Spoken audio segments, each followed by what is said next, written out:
2.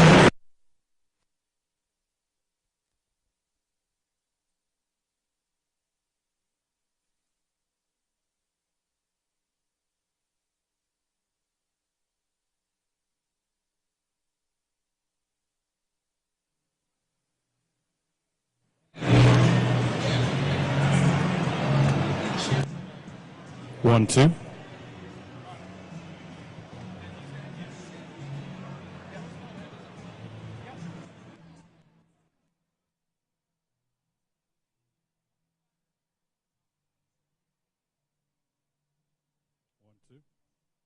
two, one, two, one, two. One, two, one, two.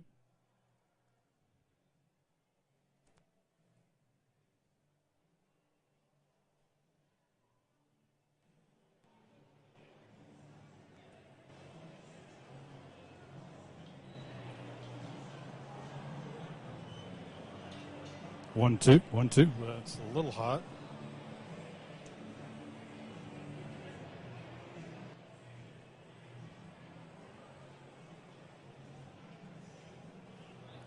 One, two, one, two, one, two. That should be all right.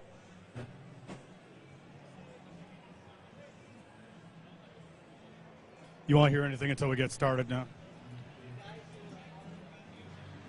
I don't have anything coming. It's all ESPN back there. This is separate, so.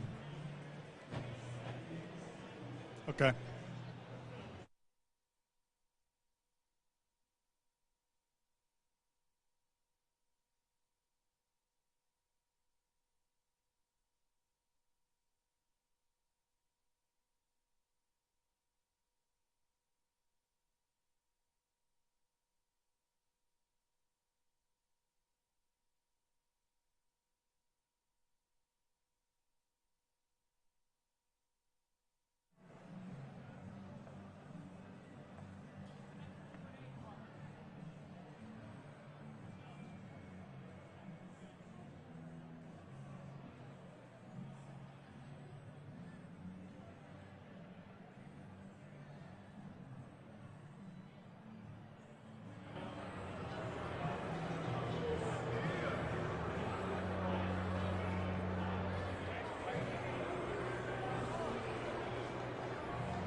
Wireless check monitor.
standing all the time, isn't it?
I'd like to welcome everyone here to the second Q&A session of the day at the Pathfinder Bank Orange Out.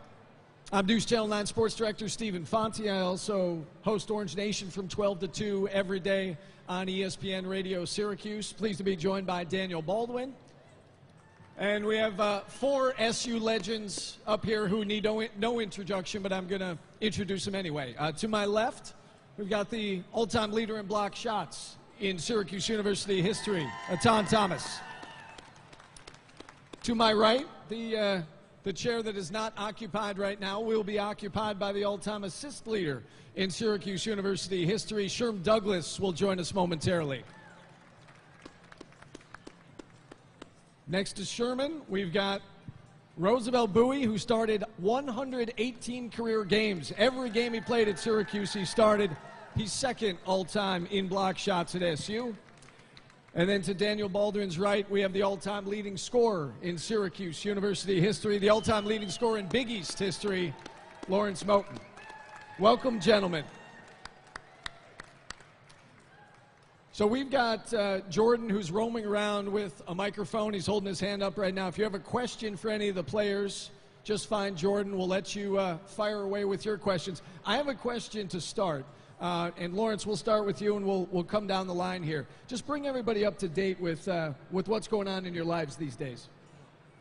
Okay. First of all, this is a beautiful sight right now, seeing all the Syracuse fans here. You know, I want to truly let you know that I bleed orange just like you. I just moved back in the Syracuse area. I've been here for about a year now. Got some good things going on, working with a mentoring program called the Promise Zone. I also teach at Clary Middle School. So I got my degree in education. I'm putting it to use, and I'm happy to be here, for sure.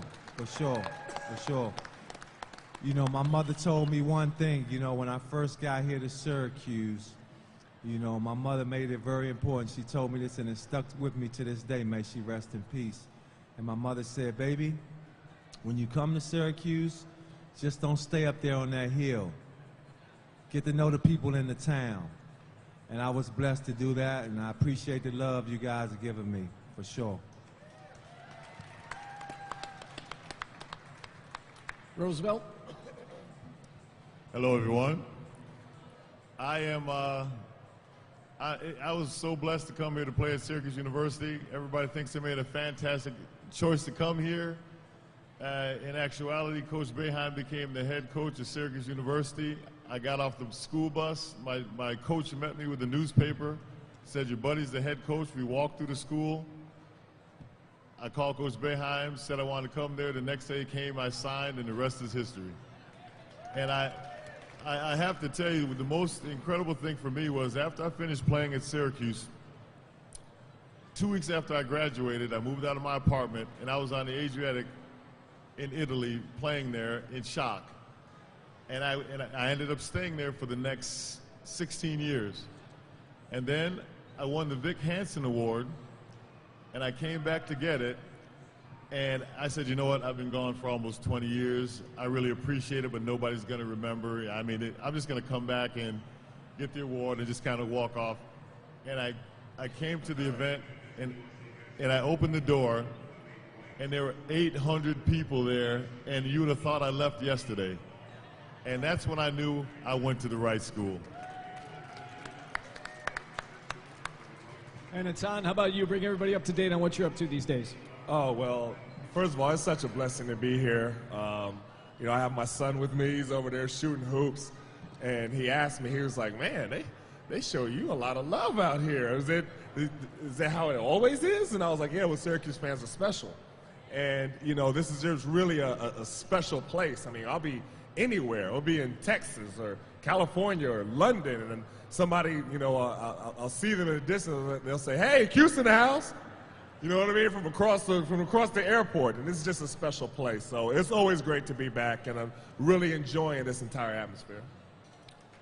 So glad to have you guys here. Daniel, you have a question? I do not have an amazing Syracuse story, but I do want to say to everyone here, should someone fall on me and kill me, please move my truck so I don't get a ticket. The keys will be right up here. Thank you. Again, we've got Jordan right here. We've got our first question. It's not.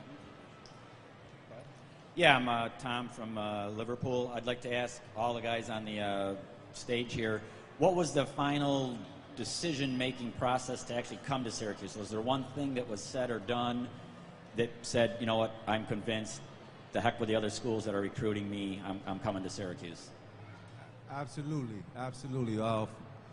Me first, I can honestly say one of my decisions for coming here to Syracuse, a lot of people probably don't know this, but my high school teammate was the quarterback, pitcher, and point guard on our high school team. I also played football for those who didn't know. And his name was Marvin Graves. Yeah, the original number 5. You know, he was one of the reasons why I came to Syracuse. And then taking a visit here and Billy Owens being my chaperone, that topped it off. You know, and it's crazy how things work now, because he's the godfather of my kids. So we not only do we bleed orange, we are a true family, no matter what era you played in. Roosevelt, what did it come down to for you? Well, for me, I went to Georgia Tech, Duke, Michigan State. I went out to California. I was talked to, and I spoke to about 90 coaches for trying to decide where I wanted to go. After my last trip out to California, I found myself waiting for when it was time to come home. And I said, wait a minute, this is not going to work. So then I started looking at, Syracuse and St. Bonaventure. And I never visited Syracuse, but I went to basketball camp, and the assistant coaches run basketball camp. Coach Boeheim ran the camp. So all these coaches I've been to see, I get there, they have on 3-piece suits. Their hair is all Brill cream slicked back. And I'm a hick. I'm a country boy from upstate New York. There's 1,500 people in my town. Coach Boeheim comes into camp. He's got on a polo shirt, a pair of plaid Jim Boeheim shorts, golf shorts, and I looked on his feet, and he had a pair of $50 leather Converse sneakers, and he's wearing them like slippers. He was walking on the back of them, and I was like, that's cool. That's a laid-back coach. I can play for somebody like that. Atan, how about you? What did it come down to? Well, I always knew kind of where I wanted to go. Even my freshman year in high school, I wasn't even really playing a lot. And I kind of knew that I wanted to, first of all, play in the Big East, but I knew that I really wanted to come to Syracuse. I grew up watching, Derek Coleman and Billy Owens and watching how they played. And it really wasn't, I would listen to other schools, but it really wasn't serious. They didn't really have a chance. And then once I came up here, Otis Hill was my chaperone, and he showed me around. And I fell in love with the place. I just watched the brotherhood that they had and, the way that they went about doing everything. And, the rest was history. Ladies and gentlemen, Sherman Douglas has now joined us. Sherman, same question to you. I know you got here a little bit late, but the question was, what made you decide on coming to Syracuse? And from my understanding, Syracuse was really the only high major Division I school that recruited you. Well, I think that one of the big reasons to come to Syracuse was obviously playing in the Big East. That was a major draw for me. I got recruited late because one of the recruits, I guess, academically didn't make it. And I had a few choices. It was like Maryland came on late, Connecticut, and Old Dominion. And Old Dominion and Rutgers. Old Dominion and Rutgers was recruiting me really hard. They were going all after me, but I wanted to be on Big East. I wanted to be in front of a national TV audience. And when Syracuse came on late, the only hiccup was Pearl was still here, and he was a junior coming up. And if I wanted to sit for 2 years and play, and luckily I rolled the dice. I said I wanted to go to Syracuse. I wanted to play in the Big East, and I wanted to play in front of my family and friends who were Georgetown fans. Me being from D.C., so I just wanted to play in the Big East and play in front of a major crowd. And of course, you just had to sit behind him for 1 year because then Pearl went to the NBA early, and then you had a chance to take over, and you were the starter here for 3 years. What was that like learning under Pearl for that 1 year? It was great.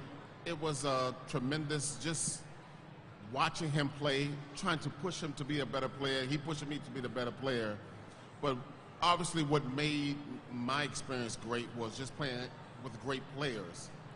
And being a point guard, it makes your job a lot easier if you got good guys who can catch the ball, who can finish on a break, and who can knock down shots. So when you look at some of the guys that we have here, some of the guys that I play with, and even some of the other guys like Greg Monroe and Howard Trish, who was on my team, they were professionals, they did their job, and they were good basketball players.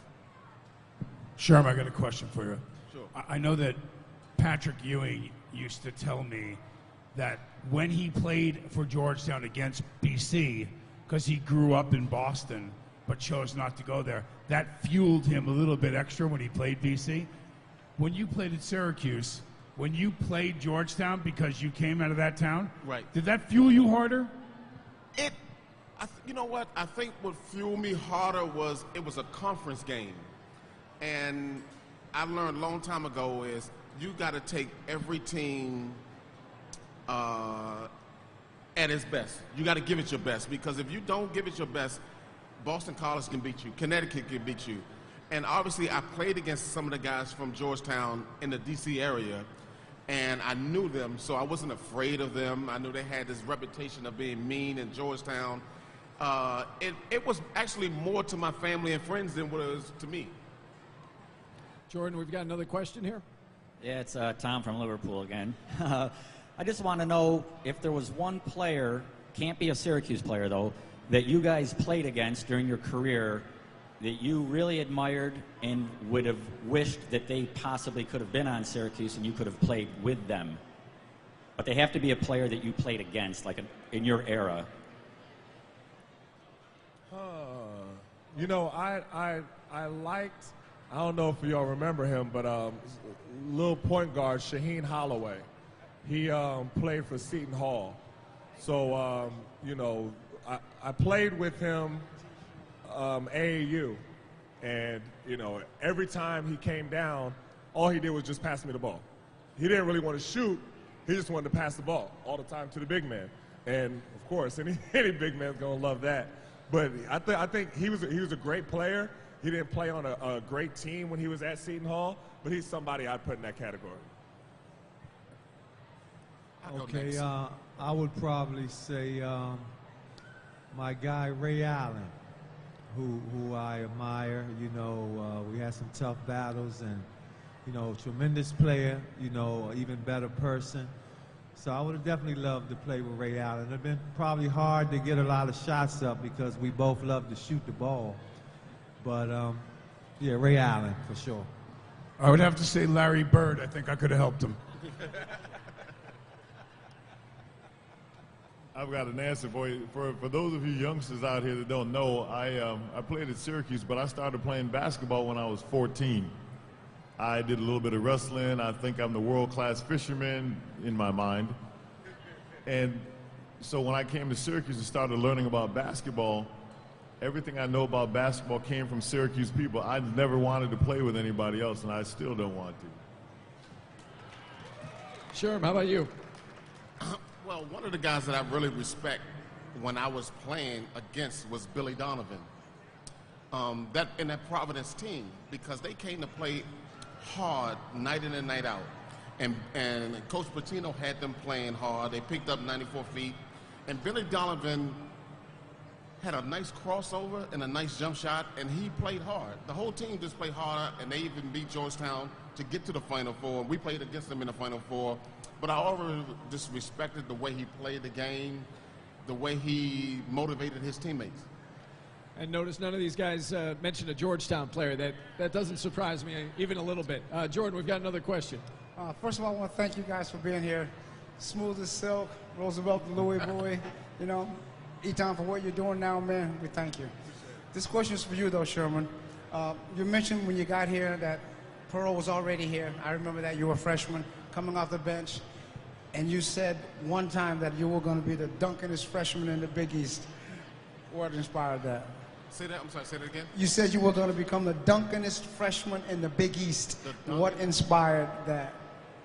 Well, you know what? I think that what really inspired me was my freshman year. I didn't come in high school All-American with a lot of 5-star, and I looked around, and we had a couple of practice, and when you first come to practice, you're kind of nervous because guys are bigger, stronger, and faster when you get to the another level. And I had a couple of practices. I said, you know what? I can make it here. I can do some things here. And I never let being on the bench bother me because I knew once I got my time, I was going to run with it. And when I looked around, I talked to my roommate, Rodney Walker, and he was like, we can really win here and we can do some things here. And I just wanted to stick around. I wanted to play as hard as I possibly can. And like I said, my job was a lot easy because I played with great guys.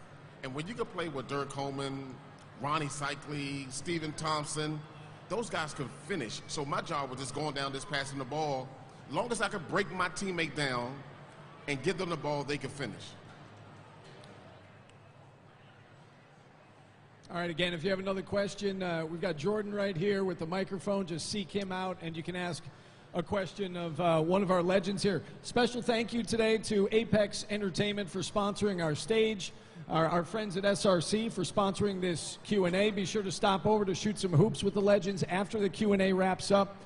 Thanks to our friends from Dave & Buster's, $1 per shot. All money collected today will be donated to Make-A-Wish. You can capture your memories over at the photo booth, sponsored by our local Geico office. And be sure to grab some ice-cold beer from Southern Tier and some great wine from Merritt Winery. All right, guys, we're expecting a record crowd today. The old record, 35,446. It's been set twice, both games against Duke in 2014 and 2015. 83rd time today that the attendance will exceed 30,000 in the Carrier Dome. So let me ask you guys this. What is it like to play in front of that kind of atmosphere, to play in front of 30,000 plus fans a time? Let me start with you. I mean, there's nothing like it. You know, I was blessed to be able to play 11 years in the NBA. And, you know, playing in the Dome in front of 30,000 people with a big game like this, when the crowd is like, you know, it's like they propel you. You know, we would play our rivalry games against, you know, Georgetown and UConn. Those were our rivalries when I was there. And the crowd would just kind of give us another boost. You know, I remember when we beat UConn and the whole crowd stormed the court afterward. That was like an amazing atmosphere. And I would talk to, you know, Richard Hamilton and Khalid Al-Amin and those guys after we were all, you know, out of college, and they would talk about how intimidating that was. You know what I mean? I mean, you go to Duke, and you know they got, you know, like whatever 18,000 people, and then, you know, so it's just different. So playing in the Dome is really a special place, and you really realize that when you hear other people talk about it. Well, it's always it's great playing in front of a big crowd, but when the crowd is passionate and behind you, I played in crowds where they were a big arena. But if the fans are not cheering and they're not behind you, doing the good parts and the bad part, it doesn't really matter.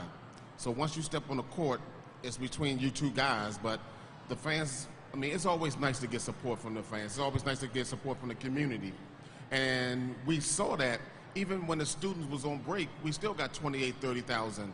So right now, for me and some of the rest of the guys, we want to thank y'all for supporting Syracuse basketball and the university. Thank you. Well, I played at Manley Fieldhouse, so we only had about 10,000. But I tell you what, that was the loudest 10,000 people I've ever heard in my entire life. It was up to us to score as quickly as possible so we didn't go deaf. It was, I remember I used to go up to Lewis. We tried to talk before we left the bench area. We got to the center court area by being that shape, and they had the wooden bleachers. Everybody would start stomping their feet. And Lewis, we forgot to say something. Lewis comes up to me, he cups his hands over my ears and yells as loud as he can. And I turned and looked at him, I was like, I can't hear you. And at a certain point, my heart would start beating so fast because I thought I was gonna have a panic attack. We scored once in 4 seconds.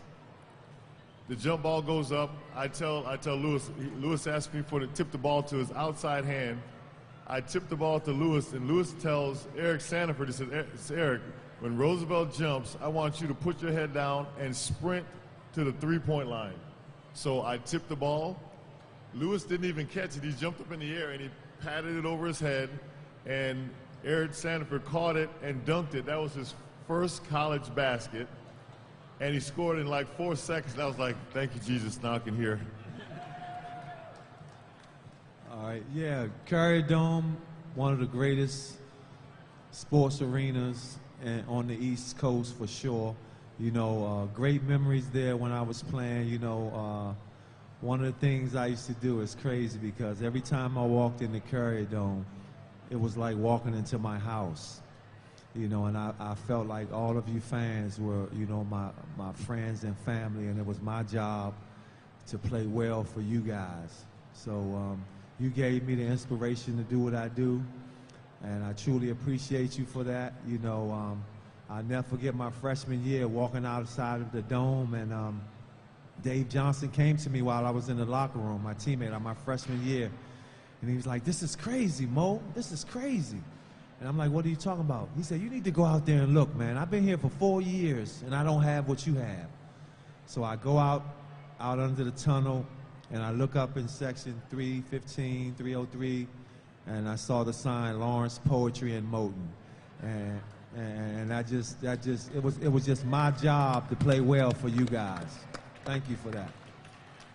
Jordan, we've got another question. This question's for all of you. What was your favorite moment while at Syracuse, either on the court or off? My favorite moment was, you know, my freshman year, I didn't play that much. I was playing behind a great center, Otis Hill, so I had to really just wait my turn and learn. And my sophomore year, the first game that we played Georgetown, it was kind of like a breakout year for me. So, you know, I had a really good game, and I made sure I called all my people back in Tulsa, Oklahoma, and make sure that they was watching and everything like that. And that was just that atmosphere. And, you know, every time I would dunk, I would look over at John Thompson, give him a little scowl. You know what I mean? That was fantastic. I'm getting hyped right now talking about it.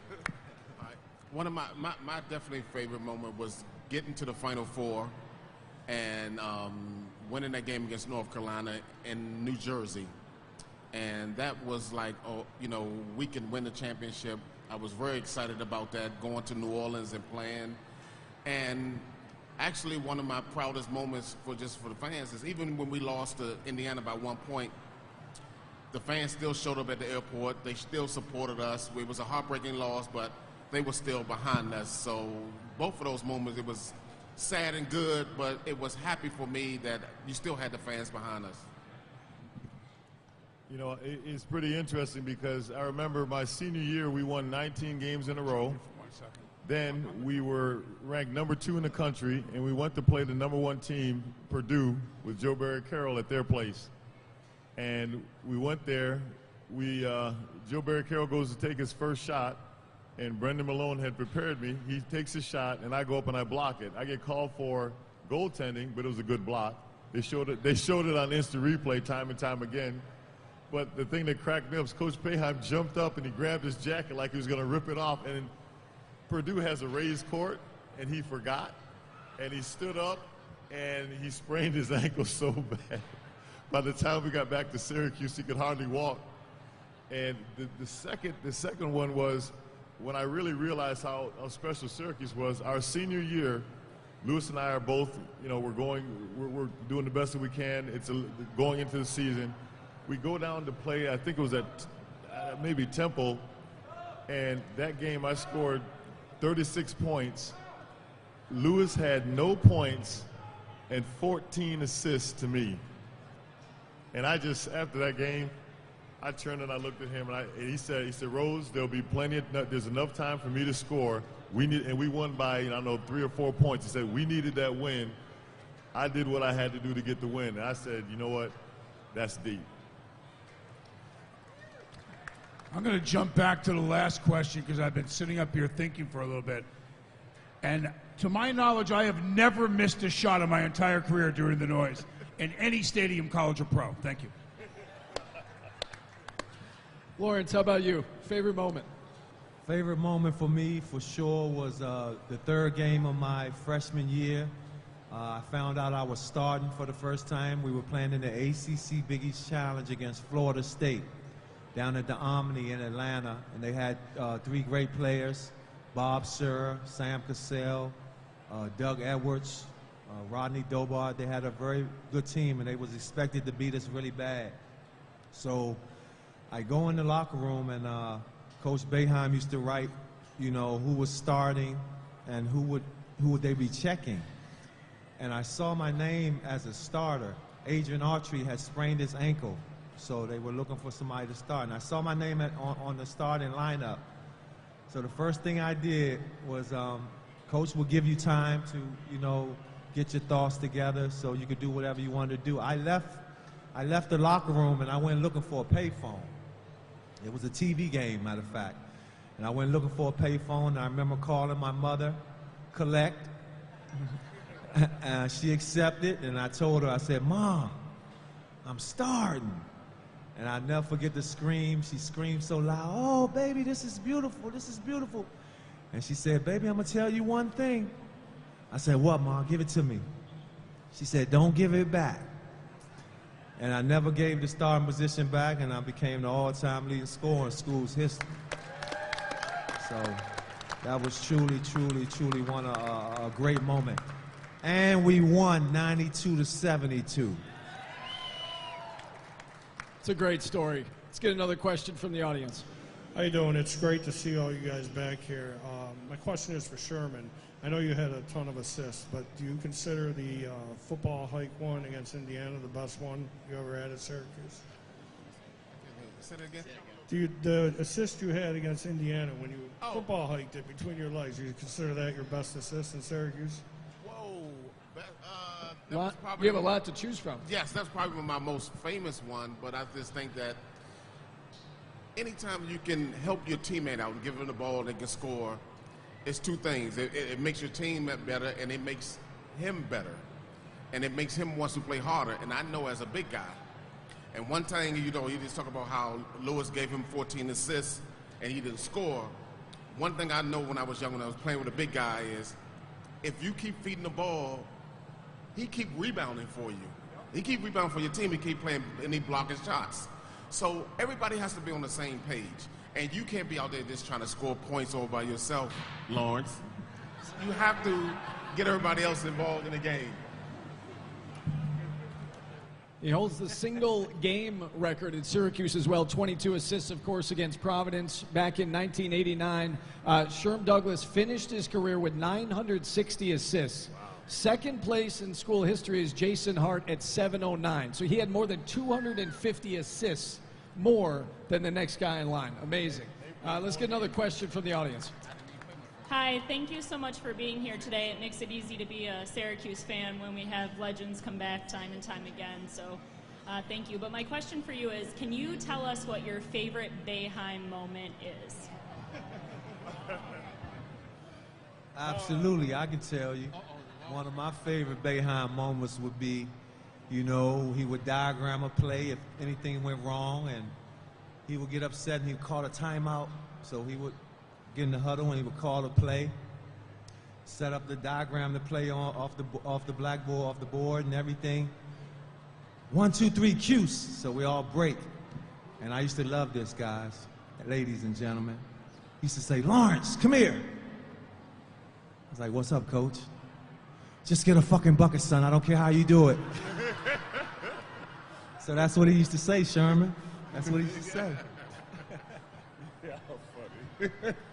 I would have to say we were really calm and laid back. So I remember Coach saying, he goes, "You guys set me up for failure." I was like, well, "Why is that, Coach?" He said, "You guys."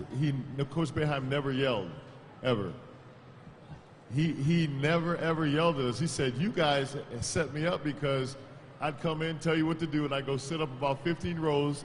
I'd throw the ball out there, and you'd beat each other to death for 2 hours." He says, you guys set me up, because then I had to start coming back and telling people, you know, what to do. But the funniest one was after we came home from a road game, Coach Boeheim used to have these Bill Rapp Pontiac cars, and he had an orange Pontiac Bonneville, and Ed Moss, Louis Orr, and myself were walking towards campus, and Coach pulled over to give us a ride, and we said no.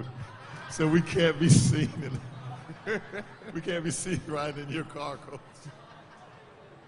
All right. Well, one of my memories of Coach Boeheim was we were playing a game, and y'all all know Ronnie Cycli. So Coach and Cycli just had that relationship where it was back and forth. So it was like halftime. We were playing, I forget who we were playing, somebody. And Coach goes up to the chalkboard and starts writing his name and started yelling and cursing at Ronnie, and just turned around and threw the chalk right at him.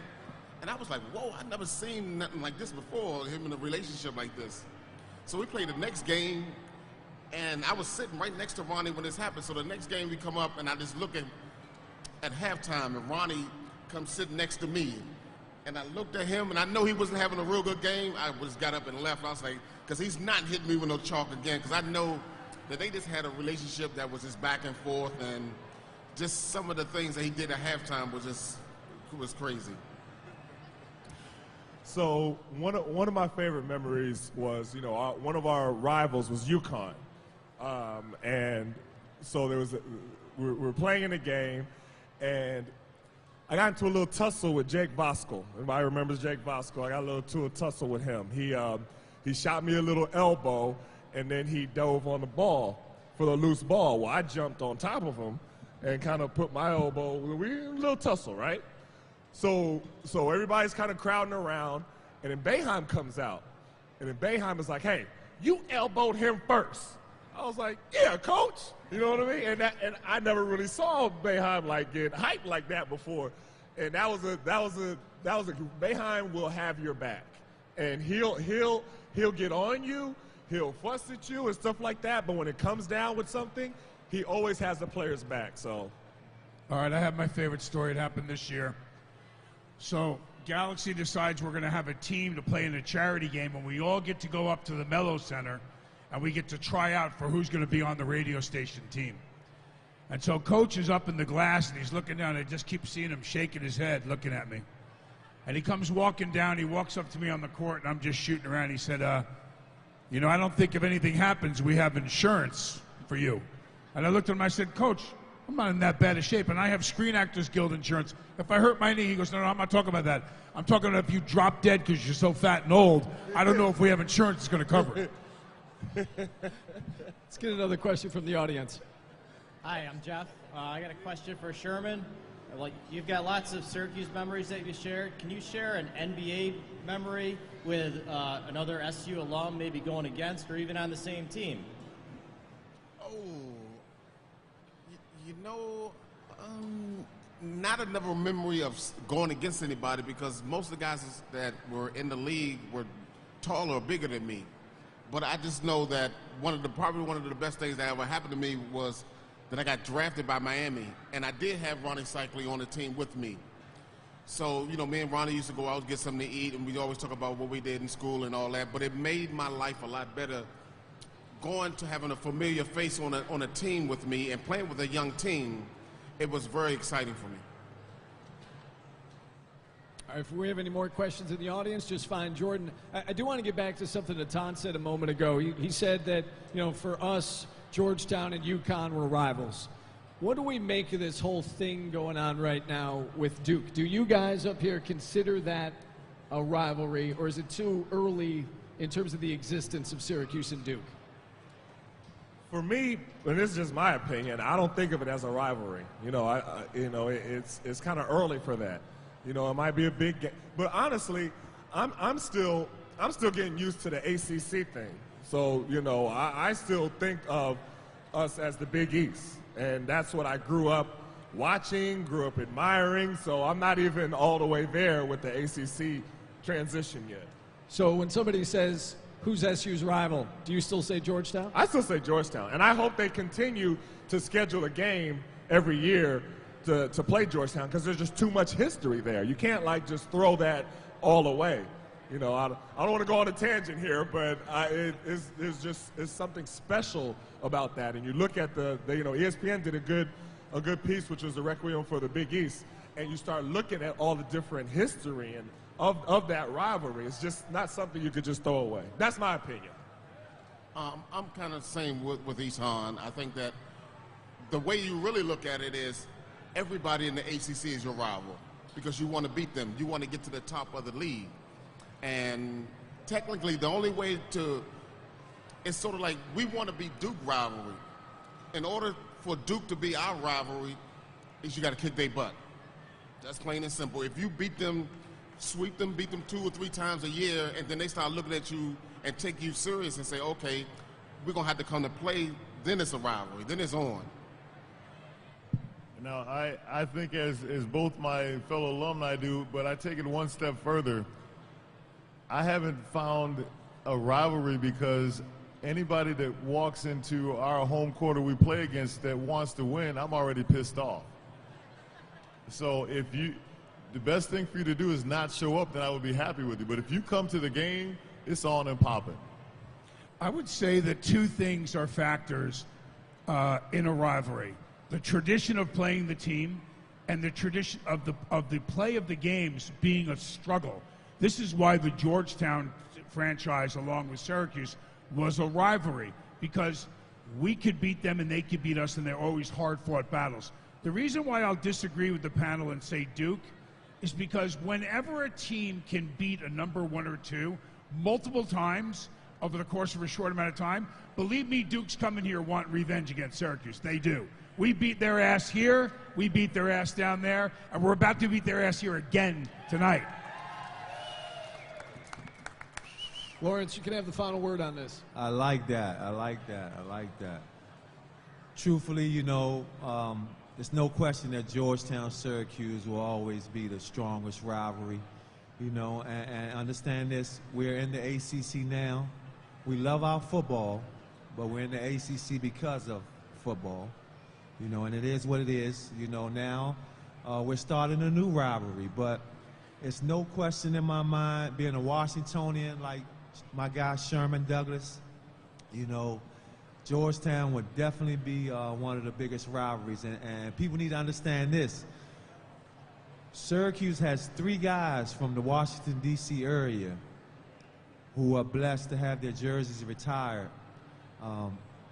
Sherman Douglas, Dave Bing, and myself, thank God. And I consider us Georgetown killers. Let's get another question from the audience. Hey, good afternoon, gentlemen. My name is Matt. Had a question about your time when you were playing at university. What was your favorite thing to learn about at school outside of your time on the court? Yeah, like I said earlier, going back to my mother, not the university. Just don't stay up there on that hill, my friend. Get to know the people in the town. And I was blessed to do that. So I got friends in Skinny Atlas, Camillus, Auburn, north, south, east, and west side of Syracuse. And I truly appreciate the love y'all give me. For me, I hooked up with the Glavin family, and I was over on Valley Drive.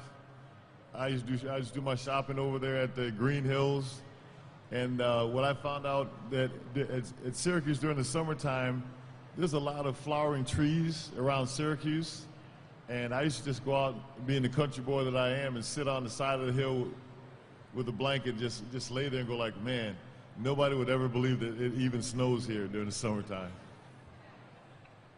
I think that one of my biggest experiences is just obviously the experience of going to college and meeting new people, meeting friends, meeting teammates and guys. One of my best friends went to school here, and just meeting the people around me that made me grow up as from a kid to a man. And I think when I left here for 4 years, I developed on the court and I developed off the court. And just going to Syracuse I think it made me a better man in general. Yeah, I would have to definitely agree. You grow. I mean, when I first came here, I was a kid. You know what I mean? I'm learning about different things. I have this thirst for knowledge. So, you know, I'm learning about my history, taking African American studies classes, learning about business management, you know, venturing out into Syracuse. I stayed up here in the summer working hard because I didn't play that much my freshman year, and I discovered Thousand Islands, which was fantastic. You know what I mean? I mean, it was just, I fell in love with the entire city of Syracuse. So, you know, it was just an experience that I really cherish, and I mean that from the bottom of my heart. If you have a question for the legends, just find Jordan right here with the microphone. Sherm, I want to get back to something you discussed earlier, and that was the 1987 national title game against Indiana.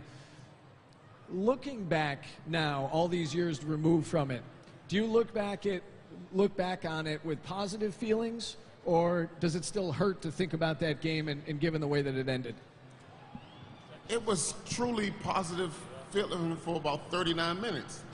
I mean, the game was back and forth, but I think the last 2 minutes we were sort of in control for a little bit, but just down the stretch we didn't make the plays to win, and they won the game. But looking back on that whole experience was something that I dreamed about. And it was amazing because, this is when you talk about Georgetown, one of my teammates in high school, Michael Graham, who went to Georgetown, and they had won a championship a couple of years before, and I was like, wow, he won the championship, and I just had played with him. It'd be nice if I could get to the championship and play in the Final Four. And my first year starting, I'm there in Final Four, and I'm leading the team, and we're getting there. So it's all positive experience. Let's go back to the audience here. Another question. Hi, I'm Susan. I want to know what your first winter was like. Terrible for me. I'll say that right now. I was sick. I had a cold forever. Like, I was struggling. You know what I mean? So I was finding all the different remedies. I was taking echinacea and all this other stuff that wasn't working, and I was just sick the whole time. So that was a big shock for me. I don't know if it was as much of a shock for y'all, but for me, that was a shock. It was definitely a shock for me. The snow, on top of snow, on top of snow. The cold weather, I didn't mind that. I just put on more layers and hat, and I go about it. But it was just a snow. Then you look outside, it snowed again? And in D.C., you get an inch or two, everything shuts down. And you're not used to that, but, you know, amazing, after 3-4 years, you come numb to it. You know, the interesting thing is, so I come to Syracuse University, and it's, you know, I'm used to, when I visited the other schools, I went down to Duke, I got on campus, and there were girls in bikinis. And I looked around, and I said, I got to go someplace where you can play basketball and go to school. And I came here, and I shouldn't have wished so hard because we had 210 inches of snow by the 10th of January. And the freshman on the team, the freshman manager on the team, his job was, when we finished practice, as we would park in the circle, was to go outside with a broom and sweep the snow off and yell out what color the car was. So we stood in a line so we didn't go outside until we knew whose car was where. That was his job. I first visited the campus of the University of Miami, and there were girls with bikinis. I went down to 7-Eleven. I got some suntan lotion. It was great. There you go. My experience is like Sherman said, you know, being from Washington, D.C., 1 or 2 inches on the ground, you know, everything shuts down. But one of the things I can say I appreciated was I never saw chains on wheels before in the snow. And I remember staying up on South Campus and waking up one morning and actually seeing my whole car covered. And of course, you know what I did. I closed the curtain and went back to sleep. So there was a story told during the first Q&A session by Derek Coleman. And he said that on a certain trip to Boston, you guys were playing BC, Sherman, that the two of you got kicked out of your hotel room. And he pointed the finger at you. He said to ask you about it. So is there a story there? No comment. Wasn't me. He said it wasn't him. Funny how that works. All right, guys. How about your impressions of this Syracuse team? I'm sure that you all have watched them play this year. What do you think about this year's Orange? I like the team. I think that, you know, one of the things that I look at is how they played the last game. From a defensive standpoint, I thought that they were really impressive. You know, I thought that the zone was a lot more active. They made Louisville really uncomfortable in their offense. And that's something that I know that they're capable of. You know, it's interesting because I see the guys, you know, I look at the media. You know, we saw some of them cats come to our dinner last night, and I remember them. Like, hey, I remember how you used to talk bad about us. And I talk to the guys now, and I tell them just ignore all of that. Because you know if you didn't play well. You don't need to read the papers for them to tell you that you didn't play well. Now they have social media, so that's a whole different thing. We didn't have social media, and I'm glad we didn't. Because, you know, I was a little bit too sensitive of a player to have 1,000 people tell me how bad I played. But, you know, I think that they're a good team. I like what they're doing. And I think I want them to beat the brakes off of Duke tonight. And to really just send a message. You know what I mean? A lot of times you hear different commentators, and they're still taking Syracuse lightly. You know, and I understand sometimes we have some good games, sometimes we have some not so good games. But when we're clicking on all cylinders, we're a dangerous team. You know, I'm looking ahead to when we get, you know, into the tournament. And I think that we can have one of those teams where they're not necessarily a high seed going in, but they make a lot of noise throughout the tournament. And I see this team having that capability. I think that just watching the team in the beginning of the season, they were a little inconsistent. I think they're playing a little bit better now. And right now is probably the best time to start playing better because you're going to have the ACC tournament and the NCAA tournament coming up. And right now, all it is being in the right bracket in the NCAA tournament and playing the right team, and they can make it. They can make some noise like the other year when they went to the Sweet 16. Right team that having trouble with the zone, who hasn't seen it in a while, or really has never played against a zone like that, they can win. And I think they can go a little place. You know, when you asked me before what I was doing, I almost forgot to tell you, I do a Facebook Live broadcast with Dale Shackelford, and it's called Orange Appeal. That's APPEEL. And what we talk about on there all the time is the fact that these guys, for number one, I'm like, Etan and I were talking before, everybody gives Pascal Chukwu a bad time saying that he has bad hands. Well, he really doesn't have bad hands. If you can catch a ball thrown 14 feet over the basket on a dead run and dunk it, that's difficult. To catch the ball when you're in the post is not difficult. But the fact of the matter is when you throw a bounce pass to a man in the post, me as a defensive center, what I do is I show the referees both hands and I push him 2 feet ahead. And when he goes to catch the ball, his own knee hits the ball. That's not him, that's me, okay? His job out there is to plug the middle, and he's an X factor. When you got a guy that's on the floor, he can get 18 rebounds and change the game.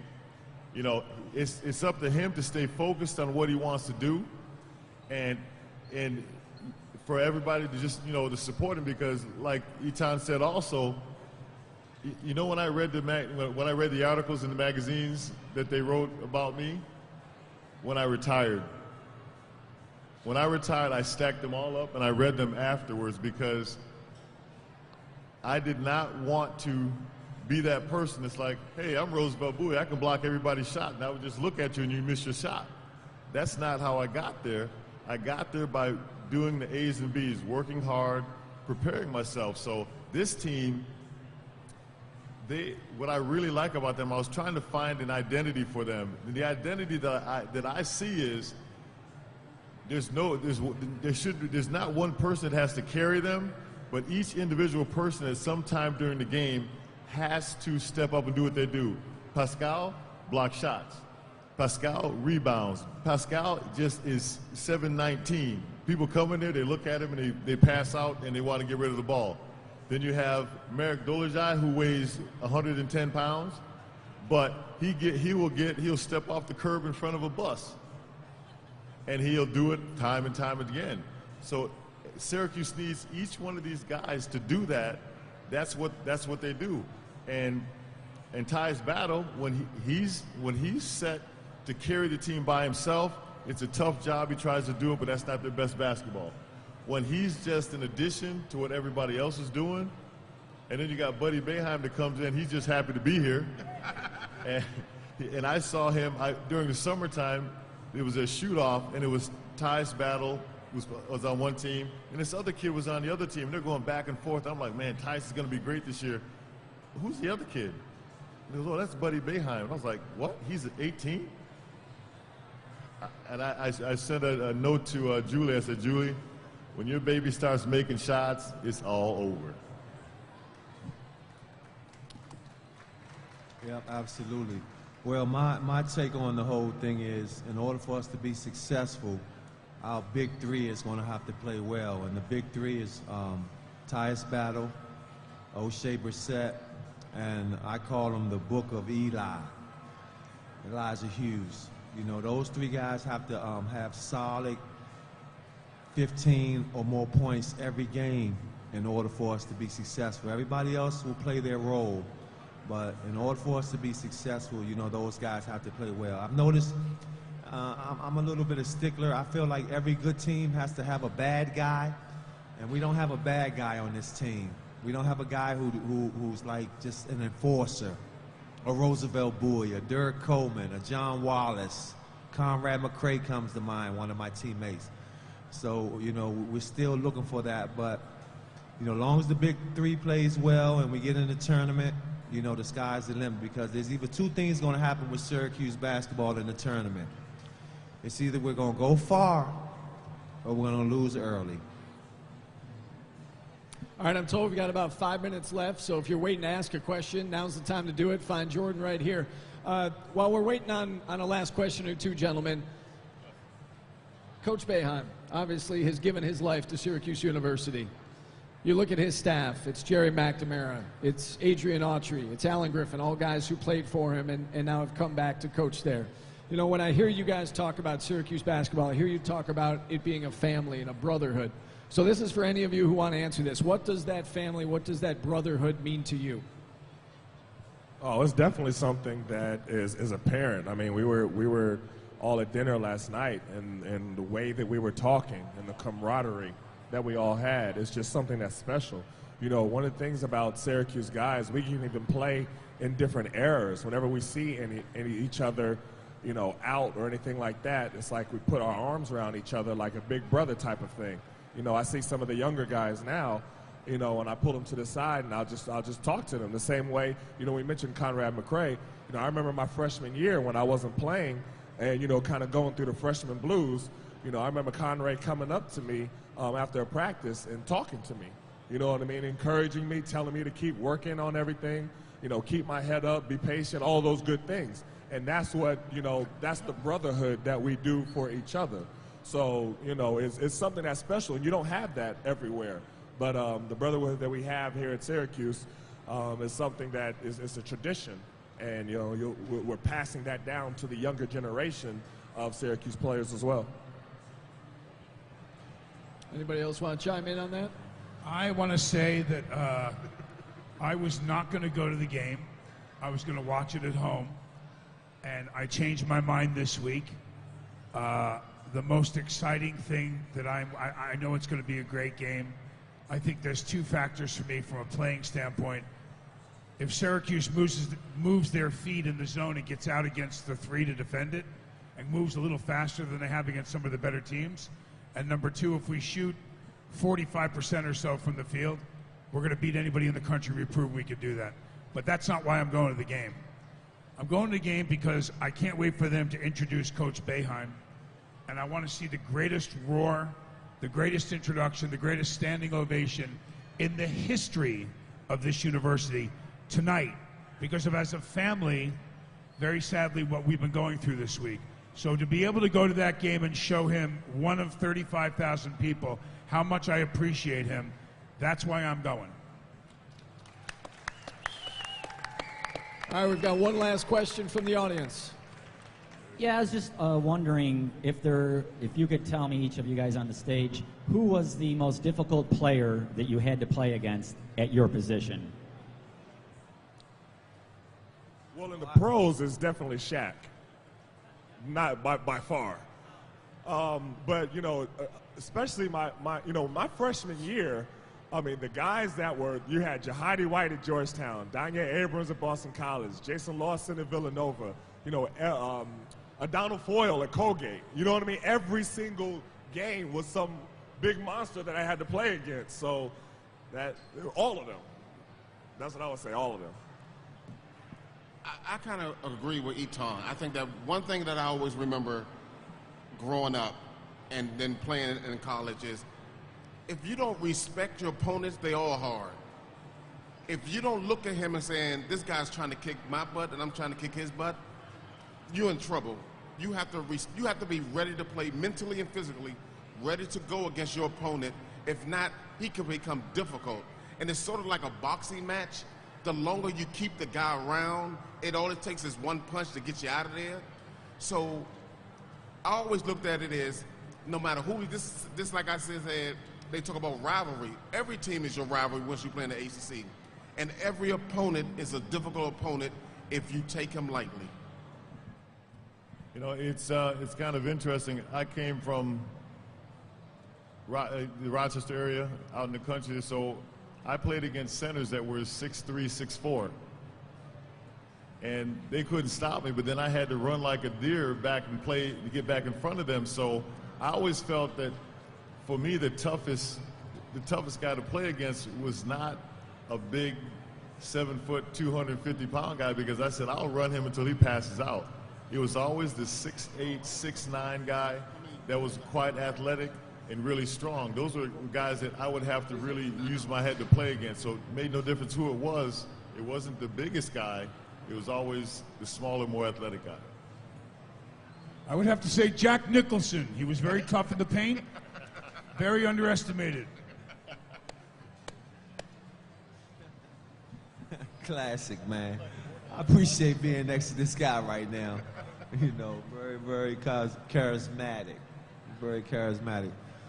As you answered earlier, Ray Allen was one of the guys I would love to play with, and he was one of the toughest guys that I would probably have to guard. Him and Kerry Kittles, if you all can remember that.